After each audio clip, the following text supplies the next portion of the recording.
Imagine waking up on your wedding morning, the happiest day of your life, only to find your kingdom in chaos and your life in peril. What really happened to the Iraqi king on his wedding morning? Stick around, because this story is far darker than you'd expect. To understand this story, we need to go back to the 1950s, a decade when Iraq stood at a crossroads between two very different worlds. On one side, centuries of royal tradition, palaces, ceremonies, and a monarchy that had ruled for generations. On the other, a wave of rapid change sweeping across the Middle East as countries questioned old alliances and old rulers. At the heart of it all was a young monarch, barely in his 20s, suddenly carrying the weight of an entire nation on his shoulders. Iraq's location made it a prize in global politics, caught between Western influence and a rising tide of nationalism. In the streets of Baghdad, life went on as usual, markets bustling, people going about their day. But beneath that ordinary surface, something was quietly building. Behind closed doors, tensions were rising fast. Military officers had begun meeting in secret, frustrated by a monarchy they saw as too close to foreign powers and too distant from the people it was meant to serve.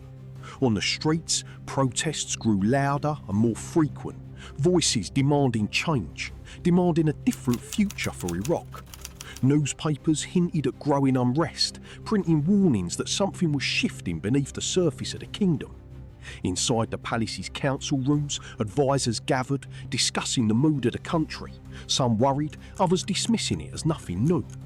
But what almost no one inside those walls truly understood was just how soon and how violently everything was about to change. The kingdom was standing on a knife's edge, and the clock was already ticking. On the morning of July 14th, 1958, everything changed. As dawn broke over Baghdad, military convoys began moving through the streets, tanks and trucks rolling forward, not for a parade, but for something far more sinister. Soldiers fanned out across the city, taking up positions at key locations, moving with the kind of coordination that comes only from careful planning. Around the royal palace, troops surrounded every gate, every entrance, cutting off any possibility of escape. Inside, the halls remained quiet, almost unnaturally so, as if the palace itself sensed what was coming. Soldiers' boots echoed against marble floors that had once only known the soft footsteps of royal staff. From a distance, the palace looked the same as it always had, but smoke was already beginning to rise from one section, a small but unmistakable sign that something had gone terribly wrong. Across the city, radio stations prepared to broadcast an announcement that would change Iraq forever. In the streets, crowds gathered around radios, leaning in close, listening with a mixture of fear, confusion and anticipation, most of them having no idea what was actually happening just a few miles away. Inside the palace grounds, armed soldiers moved methodically through gardens and corridors, room by room. Every door that creaked open seemed to bring the kingdom one step closer to an ending that no one inside those walls could stop. The grand staircase, once a symbol of royal ceremony, now stood empty, its silence more unsettling than any noise could have been. And somewhere deeper inside the palace, behind one particular door, slightly ajar, the final chapter of this story was about to begin. In another part of the palace, a grand ballroom stood ready, decorated for a wedding that was never going to happen. White flowers lined the walls, rows of empty chairs waited for guests who would never arrive, and an eerie silence filled a room that was supposed to be full of music and celebration. In a nearby room, wedding attire lay carefully placed on a bed, untouched, a quiet, haunting symbol of a future that would never come. Outside, in the palace courtyard, rose petals lay scattered across the ground, prepared for a celebration that history would never allow to happen. Through the morning fog, distant silhouettes of soldiers stood in formation, still, watchful, waiting. In a hallway nearby, an antique clock seemed almost frozen in place, as if marking the exact moment everything changed forever. From a distant wing of the palace, smoke continued to rise, faint but impossible to ignore. The throne room, once the centre of power and ceremony, now stood completely empty. Sunlight cut through the air in thin golden lines, illuminating dust that drifted silently, the only movement in a room that had suddenly gone still forever.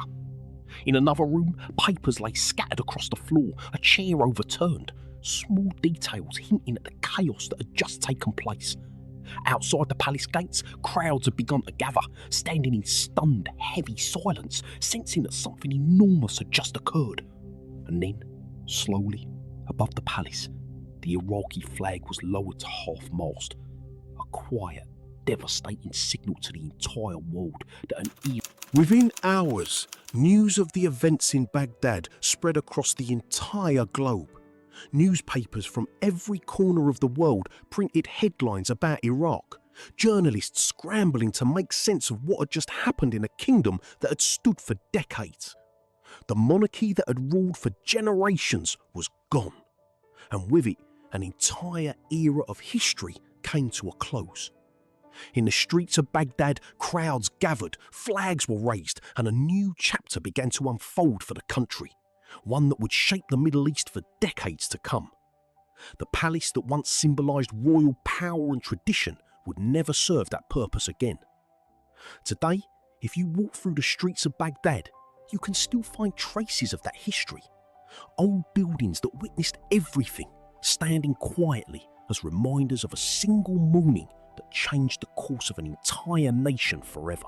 So, what do you think?